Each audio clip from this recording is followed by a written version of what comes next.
Bro, swear students about to look at how buff you is. Welcome to class. If you're not fully committed, it doesn't matter. If your focus is split on different things that you're diversifying on, again, it doesn't matter. If you're worried about irrelevant stuff, it doesn't matter. If you're not in control of your own actions because of how you feel about other people, again, it doesn't matter if you're all in. All of these have to align perfectly in order for your 100% effort to show results. Or else, you're just dingling in the air. You're not doing much. You're just running in place. If something is working, keep going. Don't fix what's not broken. And don't try to reinvent the wheel either. Good shit, bro. Good shit. Just don't forget to add the 3 G's. Over the past year, I've been able to grow my business from $150,000 in annual revenue in the first year to this year being on track to making $250,000 to $300,000 in annual revenue, essentially doubling the business. Now, while these numbers may be looking nice and it might sound good, it did not come without its fair share of lessons and its fair share of mistakes along the way that I'm now taking the time to sit back and reflect on as the year is coming to a close. So I would like to take a slow kind of approach to this and really kind of dial down everything that's happened so far and list out all the lessons and all the mistakes and kind of how everything played out this year in order to get to where we got so that we keep track of these mistakes and not make them again. So let's get right into it. I think this might be a little too small for you guys, so let me go ahead and blow it up. Boop. You figured that you get a whiteboard and it would just be very, very easy, but this is an actual chore, man. Now, before I give you guys the luxury of seeing it on the big white screen, let me tell you something. Nothing in life will ever come easy. Hard things are hard for a reason, or else everybody would do them, right? Now, these lessons, while they may repeat themselves time and time again, just depending on the situation, doesn't mean that you haven't learned. Some people need to be reminded more times that they need to be taught. That's why some of these lessons you might see come up in the future as well. With the chaos of everyday operations and just day-to-day things that go on, you often forget everything that you've learned up to that point. Repetitions, constant reminders, and honestly, sometimes relearning old lessons is pretty valuable. And so sometimes it's just as simple as you just need to be reminded more than you need to be taught. So let's get right into them. Now, lesson number 1, and honestly, number 1 for a reason, would be focus. Now, focus is absolutely one of the most important things that you have and that you owe, your attention, right? Attention is the new gold. Attention is the new currency. Now you have everybody, absolutely everybody and everything fighting for your attention. And so what you choose to give your attention, what you choose to focus on will dictate what's important to you. Really dialing in, locking in, and having tunnel vision towards something that's important to you and that is actually producing some kind of value in your life or in the lives of others is crucial. There's a lot of distraction these days and everybody's guilty of it. I'm guilty of it. And knowing when it's time to take a step back, breathe, and gain focus again towards your main goal, your main mission is crucial. And it happens a lot. And sometimes distractions are not even bad necessarily. Sometimes it might be, little accident happen here and there, or, it might be that you had great success and, you indulge in that success and now you just need to take a step back and gain focus again. It doesn't have to be something bad, right? But 80% of the time it is something bad. Whether it happens or whether it doesn't happen, it's crucially important to know that focus and your attention are pretty much one of the most important things that you have and that you have full 100% control over. So stay focused. Number 2, diversification. I know how to spell. Diversification, hopefully you can see that. I'm sorry again for my handwriting, but a lot of entrepreneurial content and a lot of influencers and a lot of people out there trying to teach you something will tell you that diversification is good and, splitting up your money and splitting up in different assets is good for you. And while that may be true, for 99% of people, it's too early to actually even try to diversify. And it 99% of the time is not anywhere near enough to make some type of change in your actual wealth.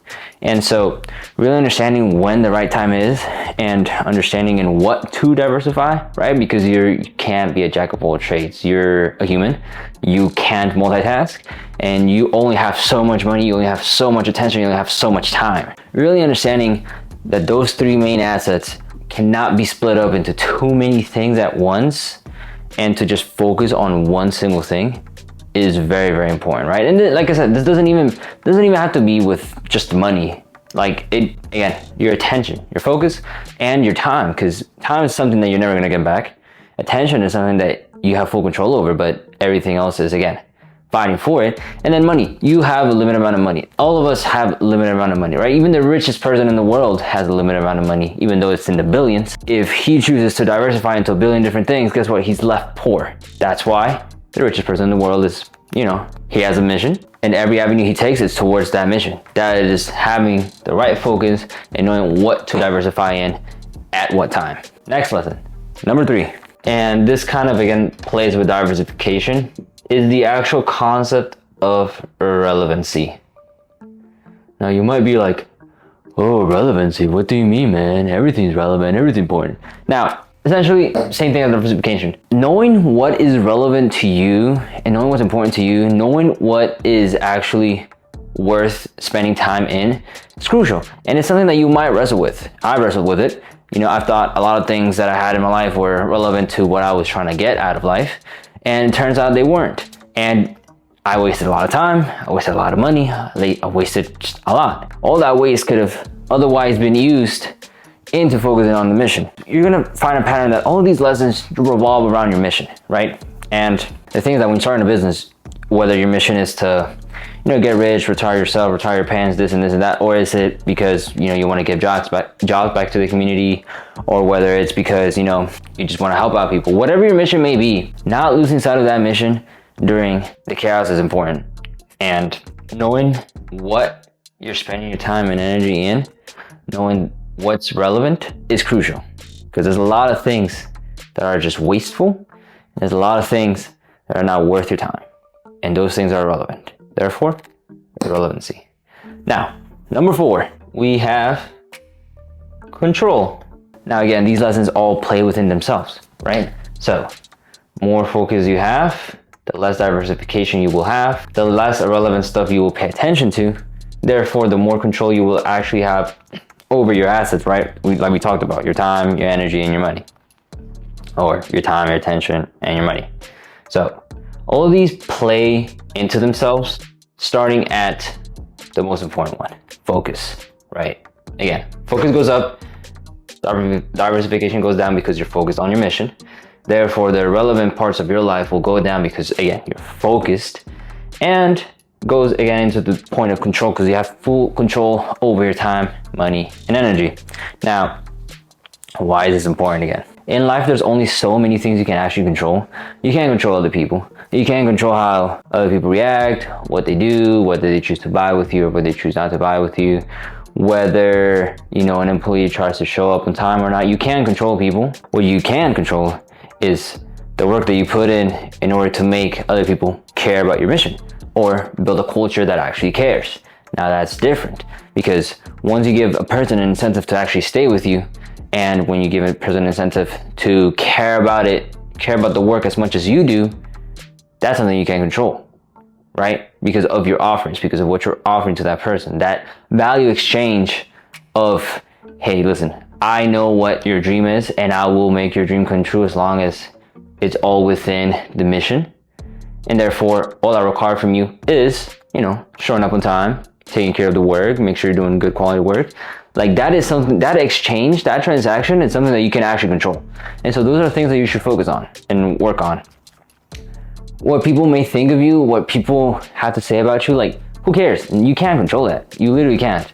And as good as your intention may be, someone will always take it out of pocket. But what you can do is control where your focus is and be in control of your own actions. Moving on to number 5. Now, number 5 might be a little tricky. I didn't really know how to word it right, but all in. All in, locked in, whatever you want to call it. It's pretty self-explanatory. Like we said, focusing on one single thing, going all in on that single thing, and not deviating from the plan, right? The thing is that you can plan all you want. You can talk about the things you're gonna do a lot. You can look at graphs, you can look at numbers, you can say, hey, this is what we're gonna do first, this is what we're gonna do second, this is what we're gonna do third. You can do that for as long as you want, but without the action and without the commitment of actually going all in on your mission, nothing will ever get done. And so without that piece of action, all of this is irrelevant, right? Because why would it matter what you're focused on if you're not fully committed? It doesn't matter. If your focus is split on different things that you're diversifying on, again, it doesn't matter. If you're worried about irrelevant stuff, it doesn't matter. If you're not in control of your own action because of how you feel about other people, again, it doesn't matter if you're all in. All of these have to align perfectly in order for your 100% effort to show results. Or else you're just dingling in the air. You're not doing much. You're just running in place. You're running on a treadmill instead of running along a path, to the race. And so understanding and really defining what all in means to you is crucially important, because a lot of people will say that, hey, I'm working 12, 14 hours a day. I'm working so much, man. I'm so burnt out, this and this and that. And I was a victim of this. I thought I was putting a lot of work in. But it turns out that if you actually put a timer on the actual time that you spent doing the actual task, you will see that out of an hour, you're really only working 20 to 30 minutes, and the other 20, 30 minutes are spent on other things that are trying to get your attention, like we talked about. Maybe it's a notification on your phone, maybe it's a friend that's calling, this and this and that. And again, understanding where your focus is supposed to be, understanding the definition of going all in into something is very crucial, or else you're gonna be running around in circles and not really getting anywhere. I don't have another hand, so number 6. Number 6 is kind of the same as all in, and again, people need to be reminded more that they need to be taught. So this is just a gentle reminder of that. Doubling, like double down. I don't know why I said doubling. Doubling down. Now, so once you go all into something and it starts to work, you might get the feeling that, hey, like this is going too well, something's gonna go wrong, this and this and that. Like you might have some thought of, pessimism, and that's completely normal. I've had those. I've dealt with those, and it's okay to feel that. What's not okay is for that to hold you back. If something is working, keep going. Don't fix what's not broken. And don't try to reinvent the wheel either. If you have a strategy, if you have a routine, if you have something that is actually making you more productive, and again, something that's towards your mission, then double down on it until it doesn't work again. Literally, just grind away at the gears until they break. Press on that gas pedal until there's no more gas. And then you take a step back, take a breather, realign yourself, and figure out another plan. Really doubling down, making sure that once you take off, you have the fuel necessary to keep going to the top is crucial, because a lot of people will peak and realize that there's a little bit more that they could do, and they don't do it because they're scared. And it's okay to feel that, but it's not okay to act on it. So keep it going. Number 7. Now, number 7, I call it recurrency, just because it's a term that I use almost every single day, but it's really the synonym of consistency, right? So understanding that consistency is what separates the boys from the man, the girls from the woman. A lot of people struggle with consistency because it gets really, really boring, right? After a while, the excitement goes away. After a while, you are bored. The same thing, wake up, go to work, do this, do that, look at the same people, talk about pretty much the same stuff, and operate on the same level of services as you have before. Because again, if something is working, what do? You double down. That means that you're gonna do more of that boring thing. That means that if you don't have recurrency, aka consistency, then ship's gonna sink. And really understanding that it's all just part of the process, it's all just part of the game, it's all part of the plan, is crucial. If you're bored of what you're doing, but what you're doing is working, that's when consistency kicks in. And that's when you just have to keep pushing forward a little bit more, just a little bit more. Because once you keep digging and digging and digging and looking for that gold mine, if you're not consistent, if you're not recurrent, if you don't have consistency, guess what? You're gonna stop 2 feet away from the actual gold mine. And your all-in energy, all of your doubling down, all of your focus will be for nothing. And so, again, all of these playing with each other, you have to understand that it's all part of the game. Now, moving on. Number 8, your gut trust. Or, I guess, trusting your gut. Now, what do I mean by this? That little voice inside of you, that little feeling that you get when you have a tough choice to make and it's telling you what to do. That's something that you have to listen to, because that is your true you, your inner you, telling you what is the right way to do it. And honestly, looking back at this past year, a lot of things that could have gone differently, could have made a different choice, maybe the right choice. I chose not to listen to my gut. Therefore, mistakes were made, lessons were learned. And so, no other way to put it. You just have to trust your gut, because 99.9% of the time, it will be right. Your gut trust. Trust in your gut. Made that line too big. I don't have space for the rest. Number 9, respect. Respect for others, respect for yourself, respect for anybody that comes up to you, no matter who they are, what they're doing, what they have done to you. Respect. Now there's a fine line, right? If someone chooses to disrespect you for whatever reason, I honestly feel like you should still respect them, because that means that you are the bigger person. You're not a kid, right? You're not gonna, just because someone pushes you, you're not gonna push back, or else you'd be playing into that. But really having the self-respect to put yourself first, right? Put yourself first, put your mission, your goals, your focus first is crucial, because as a business owner, you are in charge of other people. It's not just you, right? Unless you're a solo operator, which that's a different story. But still, people depend on you, right? You have family, you have kids, you have yourself, bro. Like what? Even if you have nothing, you still have yourself. And you have to respect yourself in order to really, really be okay. Because if your foundation, if your core foundation of self-respect is not aligned the way it's supposed to be, then you're not gonna be okay. You're gonna overthink. You're gonna have negative thoughts. You're gonna feel like you're eating shit. And that's not okay. So having that level of self-respect, whether it's in a social environment, whether it's in a professional environment, whether it's just the way that you think about yourself, the way you talk about yourself, it's crucially important. Because at the end of the day, if you don't love yourself, you're never gonna be happy. And if you don't respect yourself, you cannot possibly expect other people to respect you, because it's known. When you don't like yourself, when you don't love yourself, when you are not okay with yourself, it's clearly shown through anger, through sadness, through this and that. It's obvious when a person doesn't respect themselves. And so understanding that self-respect will come as a byproduct, or at the same time as focusing, is important. Because your mission and where you're putting your focus in directly correlates with your level of self-respect.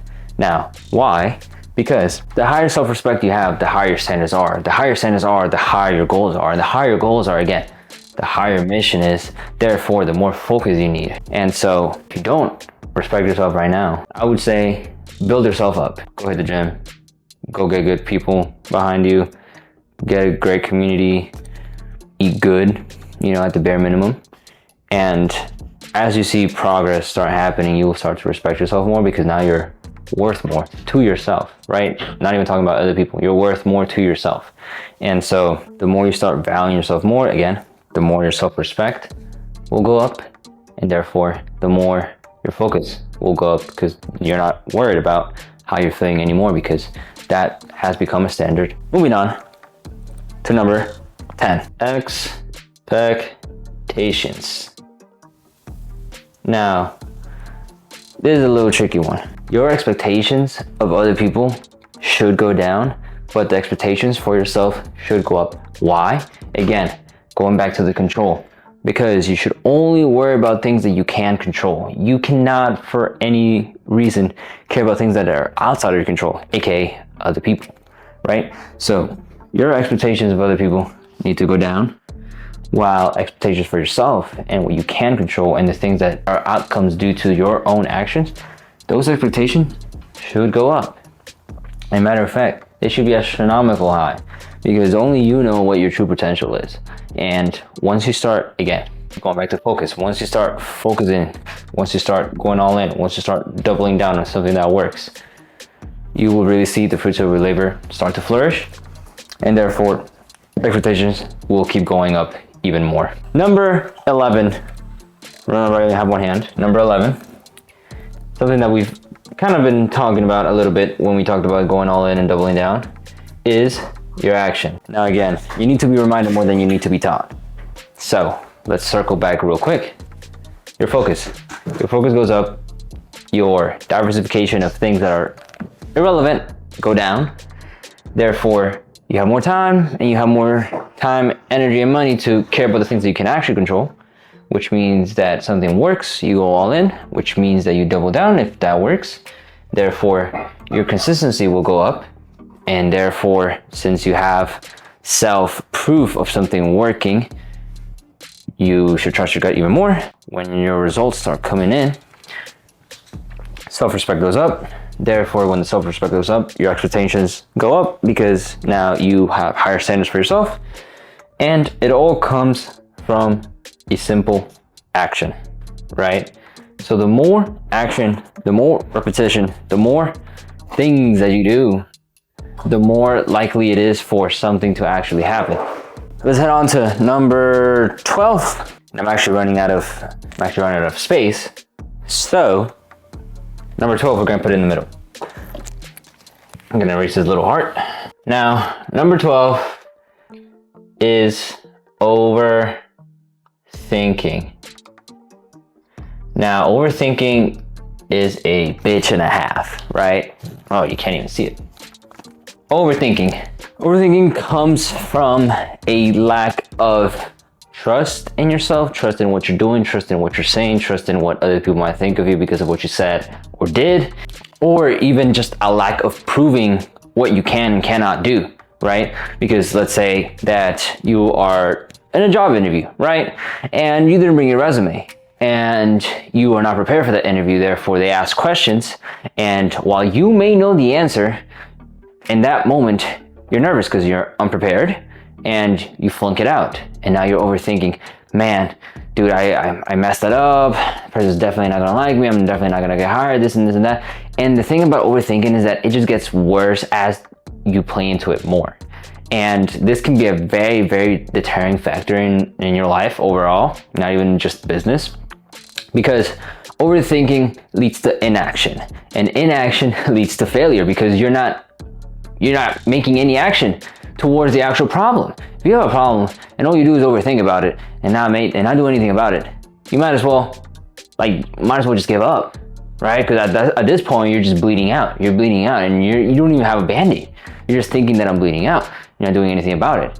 And so overthinking is something that a lot of people struggle with. I struggle with to this day. And the way that I kind of fight against overthinking is just take a moment and being present, right? Not caring about the past, not caring about what's to come, just being present at this very moment. What can I do right now in this very moment to fix the problem, right? Not what am I gonna think, not what's gonna happen, not what did happen, not how did that happen, no, nothing. Past and future don't exist. The only thing that exists is the present. And so by being present, taking those little seconds and being present, you will overcome the overthinking, because overthinking, again, is just worry. Again, is the feeling of worry from being unprepared, is all of this that we just talked about. And so, while it not may be easy, that's weird. While it isn't easy, it's something that is crucial, and it's something that you have to graduate from. You need a lot of reps, you need a lot of practice, you need a lot of action, you need a lot of focus, you need a lot of going all in and doubling down. Again, all of this